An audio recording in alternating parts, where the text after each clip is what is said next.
السلام علیکم، میں ہوں اقبال سحر اور آپ دیکھ رہے ہیں ریئل نیوز ورلڈ۔ یہاں ہم آپ کو اہم ترین خبر دیتے چلیں کہ طالبان نے مشہور جنگجو اسماعیل خان کو گرفتار کر لیا ہے۔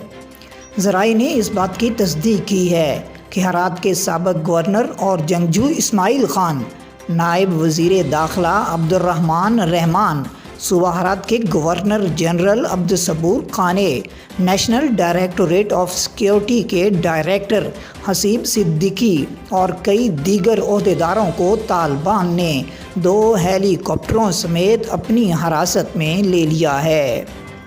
کمانڈر اسماعیل خان گزشتہ کئی دنوں سے طالبان کے خلاف صوبہ ہرات میں مسلح کارروائیوں میں شامل رہا ہے۔ تازہ اطلاعات کے مطابق مشہور جنگجو اسماعیل خان کو طالبان نے گرفتار کر لیا ہے۔ جنگجو اسماعیل خان کا گرفتاری کے بعد مختصر ویڈیو انٹرویو سامنے آیا ہے۔ آئیے پہلے جنگجو اسماعیل خان کا مختصر انٹرویو سنتے ہیں۔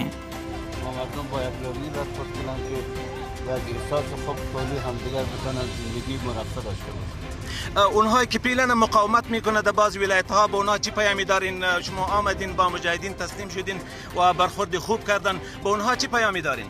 امیدواریم که هم برادرها بتونید در افغانستان یک فضای صلح ایجاد کنید که این جنگ ختم شود و در افغانستان امنیت و ثبات بیارید. خب شما چی فکر میکنی، چی احساس میکنی و این لحظه را که پیلن شما هستین در فکر شما بودن؟ نه خیر، ما تا کافلا این دفتن حادثی صورت گرفته، من نمیتونم چیزی در این رابطه بگم. خیر ببینیم، موفق باشیم. مشہور کمانڈر اسماعیل خان اور ان کے ہمراہ دیگر اہم عہدیداروں کی گرفتاری طالبان کے لیے ایک بڑی کامیابی کی حیثیت رکھتی ہے۔ ادھر افغانستان میں طالبان کے ترجمان قاری محمد یوسف احمدی کی طرف سے کمانڈر اسماعیل خان کی گرفتاری پر بیان سامنے آیا ہے۔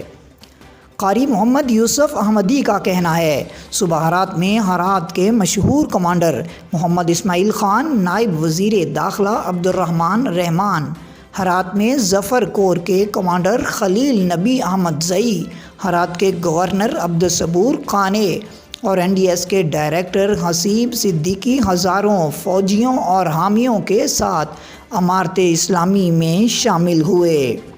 قاری محمد یوسف احمدی کا مزید کہنا تھا کہ امارت اسلامیہ کے ہرات کے گورنر اور ہرات میں ارشاد اور دعوت کے صوبائی عہدیداروں نے ان کا استقبال کیا۔ طالبان ترجمان کے مطابق سب کو سلامتی اور باعزت زندگی کی یقین دہانی کرائی گئی۔ واضح رہے کہ افغانستان بھر میں طالبان کی طرف سے صوبائی دارالحکومتوں پر قبضے کا سلسلہ جاری ہے۔ اب تک کی اطلاعات کے مطابق طالبان نے افغانستان کے 15 صوبائی دارالحکومتوں پر قبضہ کر لیا ہے۔ اس سے پہلے آج جمعے کی صبح طالبان کی جانب سے جاری ہونے والے بیان میں قندھار اور لشکر گاہ پر کنٹرول حاصل کرنے کا دعویٰ کیا گیا۔ ان شہروں سے طالبان کے میڈیا ونگ نے تصاویر اور ویڈیوز بھی سوشل میڈیا پر شیئر کی ہیں۔ طالبان کے ترجمان ذبیح اللہ کی جانب سے کی جانے والی ٹویٹ میں دعویٰ کیا گیا ہے کہ طالبان نے پورے قندھار اور لشکر گاہ پر قبضہ کر لیا ہے۔ مزید اپڈیٹ کے لیے ہمارے ساتھ وابستہ رہیں۔ اگر آپ نے ہمارے چینل کو سبسکرائب نہیں کیا تو کر دیجئے تاکہ ہماری نئی ویڈیوز آپ تک بر وقت پہنچ سکیں۔ مجھے دیجیے اجازت، میں ہوں اقبال سحر اور آپ دیکھ رہے تھے ریئل نیوز ورلڈ۔ اسلام زندہ باد، پاکستان پائندہ باد۔